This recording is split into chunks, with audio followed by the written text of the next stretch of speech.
Chapter 56. Andrea Cavalcanti. The Count of Monte Cristo entered the adjoining room, which Baptistin had designated as the drawing room, and found there a young man, of graceful demeanor and elegant appearance, who had arrived in a cab about half an hour previously. Baptistin had not found any difficulty in recognizing the person who presented himself at the door for admittance. He was certainly the tall young man, with light hair, red beard, black eyes, and a brilliant complexion, whom his master had so particularly described to him. When the Count entered the room, the young man was carelessly stretched on a sofa, tapping his boot with the gold-headed cane which he held in his hand. On perceiving the Count, he rose quickly. "The Count of Monte Cristo, I believe?" said he. "Yes, sir, and I think I have the honor of addressing Count Andrea Cavalcanti." "Count Andrea Cavalcanti," repeated the young man, accompanying his words with a bow. "You are charged with a letter of introduction, addressed to me, are you not?" said the Count. "I did not mention that, because the signature seemed to me so strange." "The letter signed Sinbad the Sailor, is it not?" "Exactly so. Now, as I have never known any Sinbad, with the exception of the one celebrated in the 1001 Nights, well, it is one of his descendants, and a great friend of mine. He is a very rich Englishman, eccentric almost to insanity, and his real name is Lord Wilmore." "Ah, indeed? Then that explains everything that is extraordinary," said Andrea. "He is, then, the same Englishman whom I met at— Ah, yes, indeed. Well, monsieur, I am at your service." "If what you say be true," replied the Count, smiling, "perhaps you will be kind enough to give me some account of yourself and your family?" "Certainly, I will do so," said the young man, with a quickness which gave proof of his ready invention. "I am, as you have said, the Count Andrea Cavalcanti, son of Major Bartolomeo Cavalcanti, a descendant of the Cavalcanti whose names are inscribed in the Golden Book at Florence. Our family, although still rich, for my father's income amounts to 500,000, has experienced many misfortunes, and I myself was, at the age of 5 years, taken away by the treachery of my tutor, so that for 15 years I have not seen the author of my existence. Since I have arrived at years of discretion and become my own master, I have been constantly seeking him, but all in vain. At length I received this letter from your friend, which states that my father is in Paris, and authorizes me to address myself to you for information respecting him." "Really, all you have related to me is exceedingly interesting," said Monte Cristo, observing the young man with a gloomy satisfaction. "And you have done well to conform in everything to the wishes of my friend Sinbad, for your father is indeed here and is seeking you." The Count, from the moment of first entering the drawing-room, had not once lost sight of the expression of the young man's countenance. He had admired the assurance of his look and the firmness of his voice, but at these words so natural in themselves, "Your father is indeed here and is seeking you," young Andrea started and exclaimed, "My father? Is my father here?"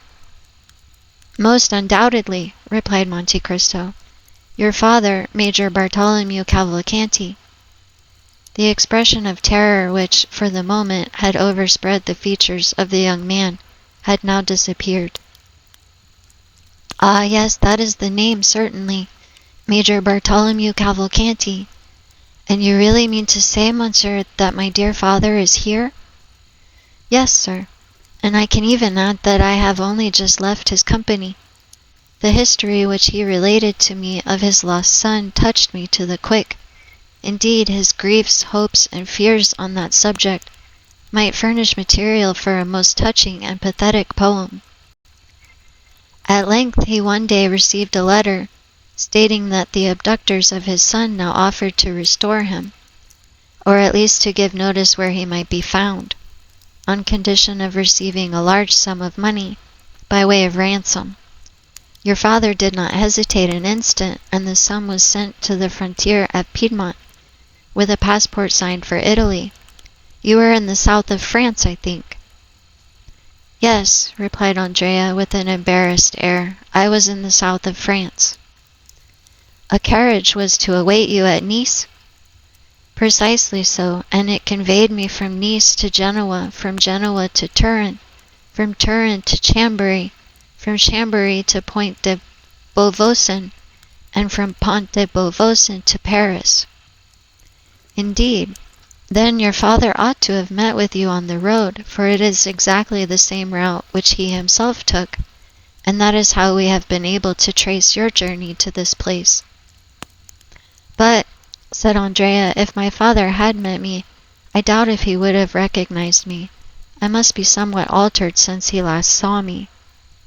"Oh, the voice of nature," said Monte Cristo. "True," interrupted the young man. "I had not looked upon it in that light." "Now," replied Monte Cristo, "there is only one source of uneasiness left in your father's mind, which is this. He is anxious to know how you have been employed during your long absence from him, how you have been treated by your persecutors, and if they have conducted themselves towards you with all the deference due to your rank. Finally, he is anxious to see if you have been fortunate enough to escape the bad moral influence to which you have been exposed, and which is infinitely more to be dreaded than any physical suffering. He wishes to discover if the fine abilities with which nature had endowed you have been weakened by want of culture, and in short, whether you consider yourself capable of resuming and retaining in the world the high position to which your rank entitles you." "Sir," exclaimed the young man, quite astounded, "I hope no false report. As for myself, when I first heard you spoken of by my friend Wilmore, the philanthropist, I believe he found you in some unpleasant position, but do not know of what nature, for I did not ask, not being inquisitive. Your misfortunes engaged his sympathies, so you see you must have been interesting. He told me that he was anxious to restore you to the position which you had lost, and that he would seek your father until he found him. He did seek and has found him, apparently, since he is here now. And finally, my friend apprised me of your coming, and gave me a few other instructions relative to your future fortune.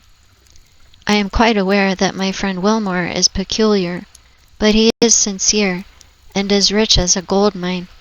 Consequently, he may indulge his eccentricities without any fear of their ruining him, and I have promised to adhere to his instructions. Now, sir, pray do not be offended at the question I am about to put to you, as it comes in the way of my duty as your patron. I would wish to know if the misfortunes which have happened to you, misfortunes entirely beyond your control, and which in no degree diminish my regard for you, I would wish to know if they have not, in some measure, contributed to render you a stranger to the world in which your fortune and your name entitle you to make a conspicuous figure." "Sir," returned the young man with a reassurance of manner, "make your mind easy on this score. Those who took me from my father, and who always intended sooner or later to sell me again to my original proprietor, as they have now done, calculated that in order to make the most of their bargain, it would be politic to leave me in possession of all my personal and hereditary worth, and even to increase the value, if possible. I have, therefore, received a very good education, and have been treated by these kidnappers very much as the slaves were treated in Asia Minor, whose masters made them grammarians, doctors, and philosophers, in order that they might fetch a higher price in the Roman market." Monte Cristo smiled with satisfaction. It appeared as if he had not expected so much from Andrea Cavalcanti. "Besides," continued the young man, "if there did appear some defect in education, or offense against the established forms of etiquette, I suppose it would be excused, in consideration of the misfortunes which accompanied my birth and followed me through my youth." "Well," said Monte Cristo in an indifferent tone, "you will do as you please, Count, for you are the master of your own actions, and are the person most concerned in the matter. But if I were you, I would not divulge a word of these adventures. Your history is quite a romance, and the world, which delights in romances in yellow covers, strangely mistrusts those which are bound in living parchment, even though they be gilded like yourself. This is the kind of difficulty which I wish to represent to you, my dear Count. You would hardly have recited your touching history before it would go forth to the world and be deemed unlikely and unnatural. You would no longer be a lost child found, but you would be looked upon as an upstart who had sprung up like a mushroom in the night. You might excite a little curiosity, but it is not everyone who likes to be made the center of observation and the subject of unpleasant remark." "I agree with you, monsieur," said the young man, turning pale, and in spite of himself trembling beneath the scrutinizing look of his companion. "Such consequences would be extremely unpleasant." "Nevertheless, you must not exaggerate the evil," said Monte Cristo, "for by endeavoring to avoid one fault you will fall into another. You must resolve upon one simple and single line of conduct, and for a man of your intelligence this plan is as easy as it is necessary. You must form honorable friendships, and by that means counteract the prejudice which may attach to the obscurity of your former life." Andrea visibly changed countenance.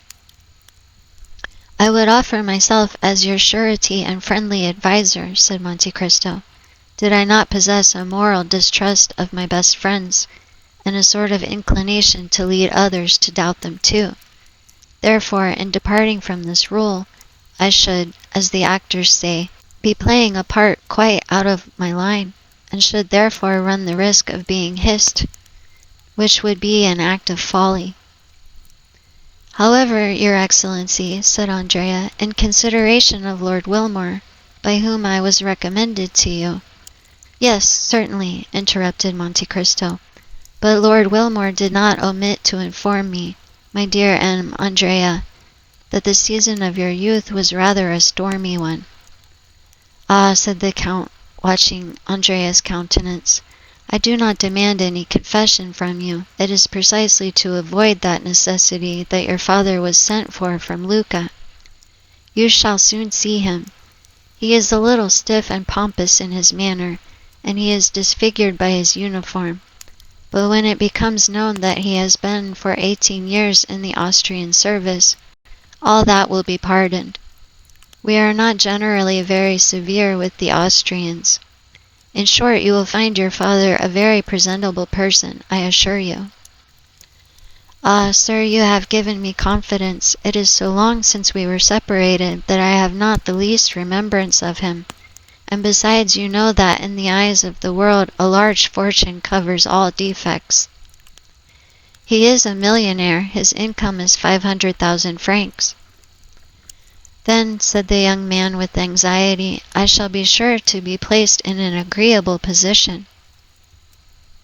"One of the most agreeable possible, my dear sir. He will allow you an income of 50,000 livres per annum during the whole time of your stay in Paris." "Then in that case I shall always choose to remain there." "You cannot control circumstances, my dear sir. Man proposes, and God disposes." Andrea sighed. "But," said he, "so long as I do remain in Paris, and nothing forces me to quit it, do you mean to tell me that I may rely on receiving the sum you just now mentioned to me?" "You may." "Shall I receive it from my father?" asked Andrea with some uneasiness. "Yes, you will receive it from your father personally, but Lord Wilmore will be the security for the money. He has, at the request of your father, opened an account of 5,000 francs a month at M. Danglars, which is one of the safest banks in Paris." And does my father mean to remain long in Paris? Asked Andrea. Only a few days, replied Monte Cristo. His service does not allow him to absent himself more than 2 or 3 weeks together. Ah, my dear father, exclaimed Andrea, evidently charmed with the idea of his speedy departure. Therefore, said Monte Cristo, feigning to mistake his meaning, therefore I will not for another instant retard the pleasure of your meeting. Are you prepared to embrace your worthy father? I hope you do not doubt it. Go then into the drawing-room, my young friend, where you will find your father awaiting you. Andrea made a low bow to the Count and entered the adjoining room. Monte Cristo watched him till he disappeared, and then touched a spring in a panel made to look like a picture, which, in sliding partly from the frame, discovered to view a small opening, so cleverly contrived that it revealed all that was passing in the drawing-room, now occupied by Cavalcanti and Andrea. The young man closed the door behind him and advanced towards the Major, who had risen when he heard steps approaching him. Ah, my dear father, said Andrea in a loud voice, in order that the Count might hear him in the next room, is it really you? How do you do, my dear son? Said the Major gravely. After so many years of painful separation, said Andrea, in the same tone of voice and glancing towards the door, what a happiness it is to meet again! Indeed it is, after so long a separation. Will you not embrace me, sir? Said Andrea. If you wish it, my son, said the Major, and the 2 men embraced each other after the fashion of actors on the stage, that is to say, each rested his head on the other's shoulder. Then we are once more reunited? Said Andrea. Once more, replied the Major. Never more to be separated. Why, as to that, I think, my dear son, you must be by this time so accustomed to France as to look upon it almost as a second country. The fact is, said the young man, that I should be exceedingly grieved to leave it. As for me, you must know I cannot possibly live out of Lucca, therefore I shall return to Italy as soon as I can. But before you leave France, my dear father, I hope you will put me in possession of the documents which will be necessary to prove my descent. Certainly, I am come expressly on that account. It has cost me much trouble to find you, but I had resolved on giving them into your hands, and if I had to recommence my search, it would occupy all the few remaining years of my life. Where are these papers, then? Here they are. Andrea seized the certificate of his father's marriage and his own baptismal register, and after having opened them, with all the eagerness which might be expected under the circumstances, he read them with the facility which proved that he was accustomed to similar documents, and with an expression which plainly denoted an unusual interest in the contents. When he had perused the documents, an indefinable expression of pleasure lighted up his countenance, and looking at the Major with a most peculiar smile, he said, in very excellent Tuscan, "Then there is no longer any such thing in Italy as being condemned to the galleys?" The Major drew himself up to his full height. "Why, what do you mean by that question?" "I mean that if there were, it would be impossible to draw up with impunity 2 such deeds as these. In France, my dear sir, half such a piece of effrontery as that would cause you to be quickly dispatched to Toulon for 5 years for change of air." "Will you be good enough to explain your meaning?" said the Major, endeavoring as much as possible to assume an air of the greatest majesty. "My dear M. Cavalcanti," said Andrea, taking the Major by the arm in a confidential manner, "how much are you paid for being my father?" The Major was about to speak when Andrea continued in a low voice, "Nonsense. I am going to set you an example of confidence. They gave me 50,000 francs a year to be your son. Consequently, you can understand that it is not at all likely I shall ever deny my parent." The major looked anxiously around him. "Make yourself easy, we are quite alone," said Andrea. "Besides, we are conversing in Italian." "Well then," replied the major, "they paid me 50,000 francs down." "Monsieur Cavalcanti," said Andrea, "do you believe in fairy tales?" "I used not to do so, but I really feel now almost obliged to have faith in them." "You have then been induced to alter your opinion. You have some proofs of their truth." The major drew from his pocket a handful of gold. "Most palpable proofs," said he, "as you may perceive." "You think then that I may rely on the Count's promises?" "Certainly I do." "You are sure he will keep his word with me?" "To the letter, but at the same time remember, we must continue to play our respective parts. I as a tender father, and I as a dutiful son, as they choose that I shall be descended from you." "Whom do you mean by they?" "Ma foi, I can hardly tell, but I was alluding to those who wrote the letter. You received one, did you not?" "Yes." "From whom?" "From a certain Abbé Busoni." "Have you any knowledge of him?" "No, I have never seen him." "What did he say in the letter?" "You will promise not to betray me?" "Rest assured of that. You well know that our interests are the same."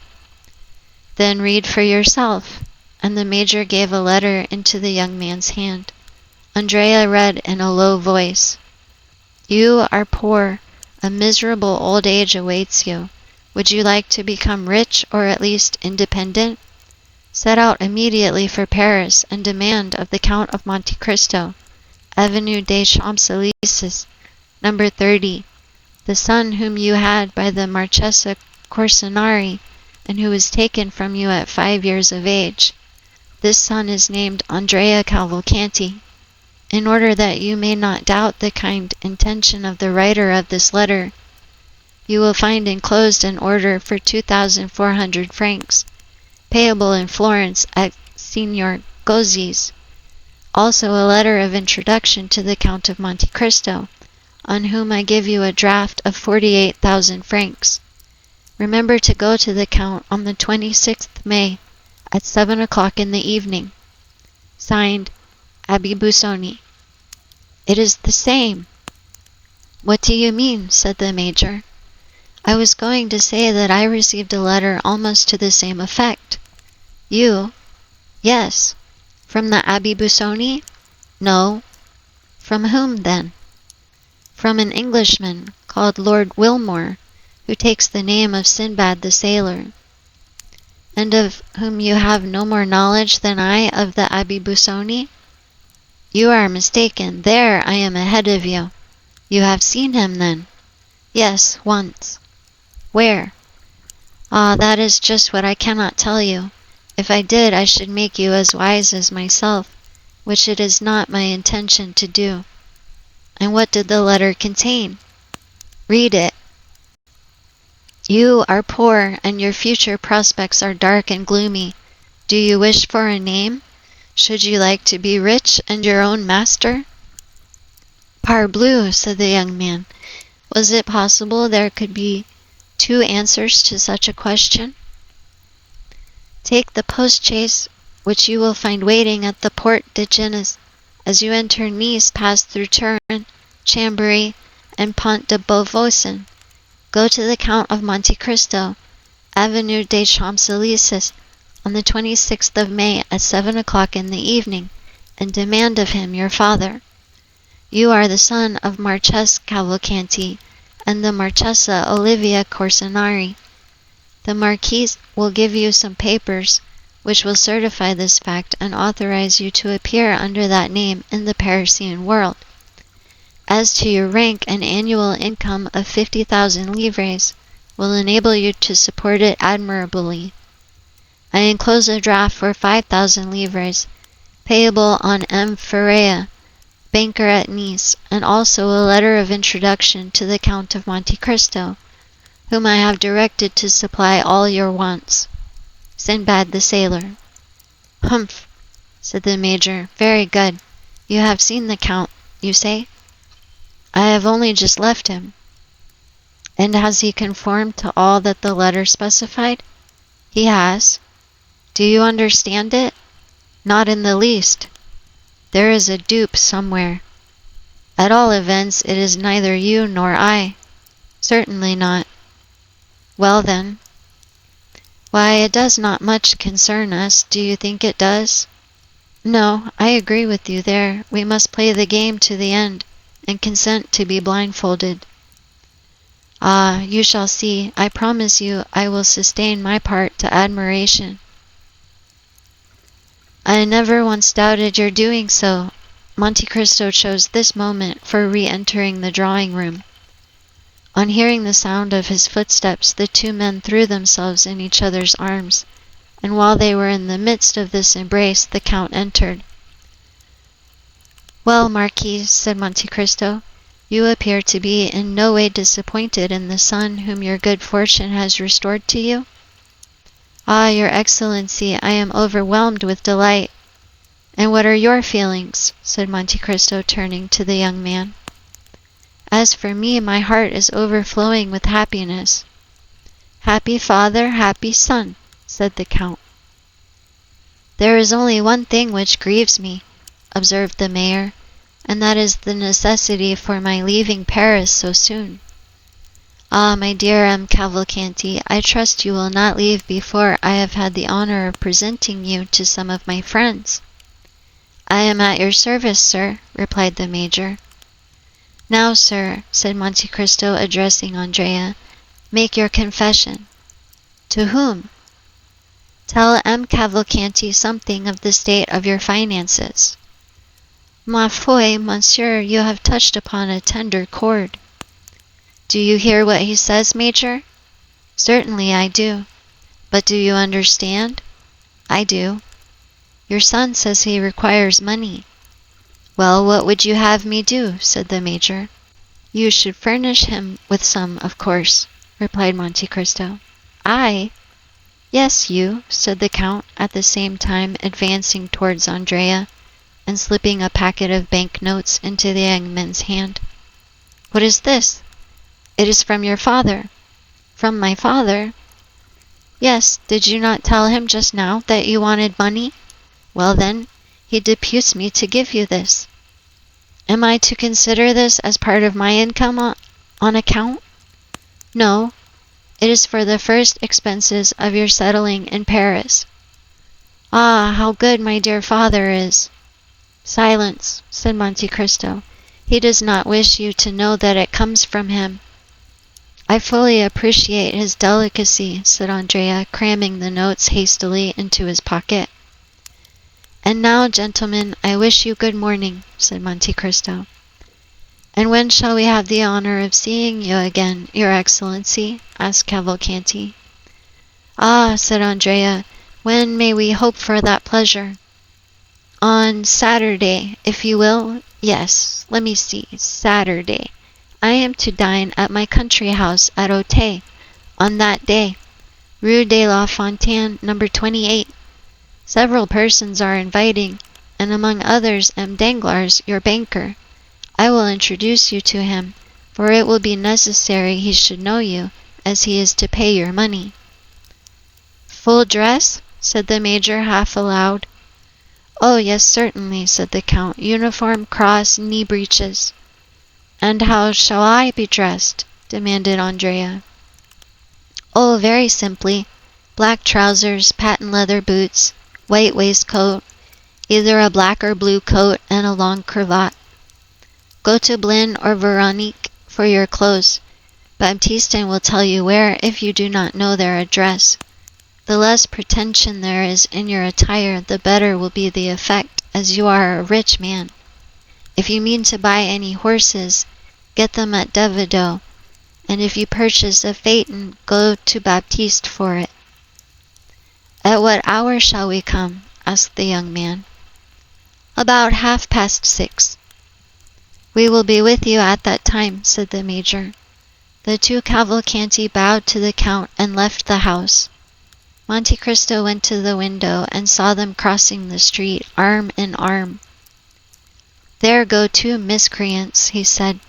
"It is a pity they are not really related." Then, after an instant of gloomy reflection, "Come, I will go see the Morels," said he. "I think that disgust is even more sickening than hatred."